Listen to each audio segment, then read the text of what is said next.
Ya, debutan tapi berpengalaman, AFC sebut 4 pemain berbahaya milik Timnas U23 Indonesia.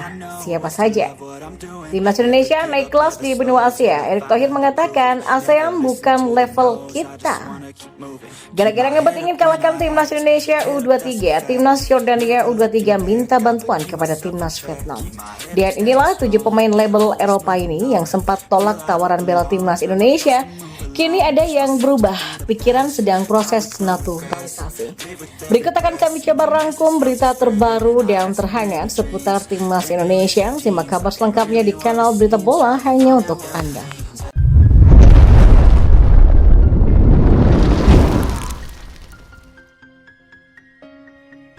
Ya, Timnas U23 Indonesia jadi debutan di Piala Asia U23 2024 dan menariknya pasukan Sinteyong tidak ingin dianggap remeh dalam turnamen ini.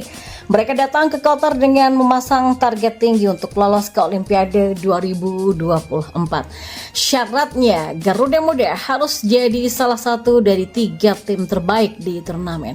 Tentunya misi tersebut tidak mudah dan bergabungnya pemain diaspora menjadi tambahan kekuatan untuk berlaga di ajang ini. Konfederasi Sepak Bola Asia atau AFC ikut menyoroti Timnas U23 Indonesia. Sebelumnya Marcelino Ferdinand dan kawan-kawan sukses melewati babak kualifikasi dengan cukup gemilang. Mereka pun meraih 2 kemenangan saat berhadapan dengan Taiwan dengan skor 9-0 dan Turkmenistan dengan skor 2-0. 2 hasil positif tersebut menjadi jalan bagi Indonesia untuk melakukan debutan di Piala Asia U23. Debutan turnamen Indonesia itu akan menikmati penampilan pertama mereka di Piala Asia U23. Jadi setelah pelatih kepala Sinteyong yang juga menangani tim senior mengarahkan mereka melalui perjalanan kualifikasi yang mengesankan. Demikian AFC menulis tentang Garuda Muda di situs resminya. Masih dalam sumber yang sama juga disebutkan bahwa Sinteyong sudah mempersiapkan tim ini dengan sangat baik.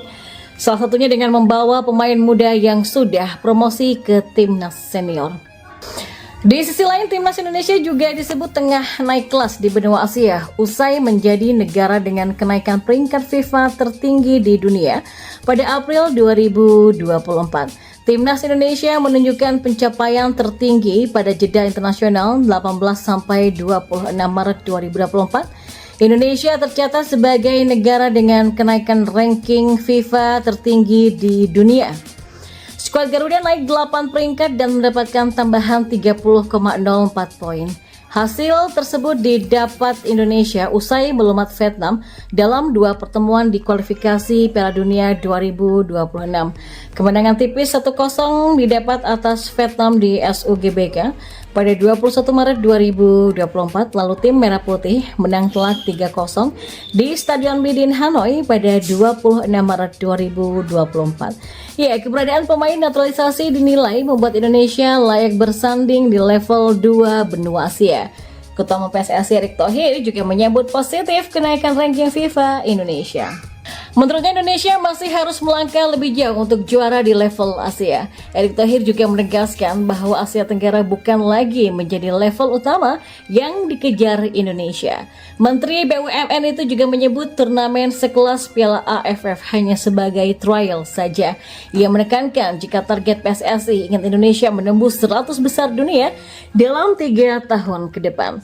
Karena itulah PSSI berharap bisa mencuri poin lagi dari 2 pertandingan kandang lawan Irak dan Filipina pada Juni mendatang. Ya, Timnas Indonesia di bawah asuhan Sinteyong juga sudah memberikan perubahan besar di sisi prestasi, ranking dan juga performa yang impresif bagi punggawa Garuda. Pelatih asal Korea Selatan tersebut mengarsiteki Timnas Indonesia senior hingga kelompok umur yang memberikan perubahan signifikan dalam prestasi tim Garuda di kancah Asia. Bahkan Sinteyong juga sudah membuat ranking FIFA dari Timnas Indonesia naik dengan menempati peringkat ke-134 dunia dengan koleksi 1102,70 poin dari sebelumnya ranking 142 dunia. Sinteyong pun juga berhasil melahirkan pemain muda berbakat seperti Asnawi Mangkualam, Pratama Arhan sampai Marcelino Ferdinand. Hal itu pun efek positif dari potong generasi yang sudah dilakukannya. Seperti diketahui, Sinteyong masih terus berburu pemain keturunan Eropa dengan kualitas terbaik untuk memperkuat timnas Indonesia. Padahal Sinteyong sebelumnya sudah punya sejumlah pemain keturunan di timnas Indonesia dengan kualitas yang tidak kalah hebat. Sebut saja seperti Jordi Amat, Shani Patinama, Elkan Baggett, Ivar Jenner, Sandy Walsh, dan Rafael Struijk. Ya, perpaduan pemain lokal dan naturalisasi yang bahu-membahu terbukti juga bisa mengangkat prestasi timnas Indonesia. Seperti sebelumnya lolos ke babak 16 besar Piala Asia 2023, Sinteyong pun ditunjuk menjadi pelatih timnas Indonesia pada akhir tahun 2019 lalu dan kemudian diperpanjang kontraknya sampai Juni 2024. Ya, mengingat terdapat ajang Piala Asia 2023 dan kualifikasi Piala Dunia 2026 yang harus diikuti oleh tim Garuda. Di dalam perjalanannya menangani timnas Indonesia, Sinteyong banyak menjalani berbagai rintangan yang berat. Pelatih asal Korsel ini sempat mendapatkan penolakan dari sejumlah pemain keturunan, namun Sinteyong percaya bahwa hadirnya pemain keturunan bisa menambah kekuatan timnas Indonesia.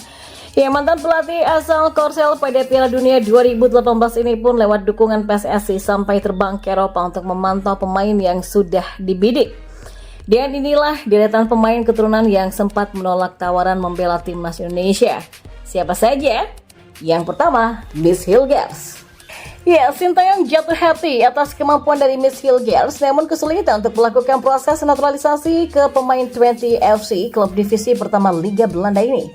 Ya, pemain berusia 22 tahun ini mengaku masih belum bersedia untuk menerima tawaran untuk berseragam timnas Indonesia. Sinteyong pun sudah meminta Miss Hilgers bergabung ke timnas Indonesia sejak tahun 2021 dari era Ketua Umum PSSI Iwan Bule. Kegagalan mendapatkan Miss Hilgers tidak membuat Sinteyong menyerah begitu saja. Ia pun mencari alternatif pemain keturunan lainnya dan akhirnya mendapatkan Jordi Amat.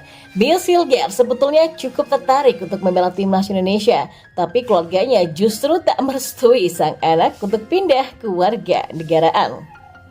Yang kedua ada Kevin Dix. Ya, Kevin Dix adalah bek kanan berumur 25 tahun yang memiliki darah Indonesia Belanda selanjutnya. Kevin tengah bermain di Eropa bersama klub Denmark yang bernama FC Copenhagen, di mana sebelumnya ia bermain dengan Fiorentina sejak tahun 2017. Kevin Dix sempat dilirik oleh PSSI di awal Februari 2022 silam, tapi sayang kabarnya Kevin menolak tawaran main bersama timnas Indonesia karena alasan keluarga. Yang ketiga ada Kelvin Verdong. Ya, calon pemain naturalisasi baru timnas Indonesia Kelvin Verdong merupakan bek kiri klub divisi pertama Belanda NEC Nijmegen. Dan baru-baru ini Kelvin Verdong mengkonfirmasi bahwa dia sedang menjalani proses naturalisasi untuk menjadi pemain timnas Indonesia. Lalu selanjutnya ada Ole Romeni. Nah, bomber milik FC Ultra ini digadang-gadang bakal segera dinaturalisasi untuk menambah daya gedor timnas Indonesia. Diketahui Ole yang masih berusia 23 tahun ini punya keturunan Indonesia dari sang nenek yang lahir di Medan, Sumatera Utara. Ole Romeni bahkan mengakui kalau dia sudah melakukan kontak dengan Ketua Umum PSSI Erick Thohir untuk kemungkinan tampil bagi skuad Garuda nantinya.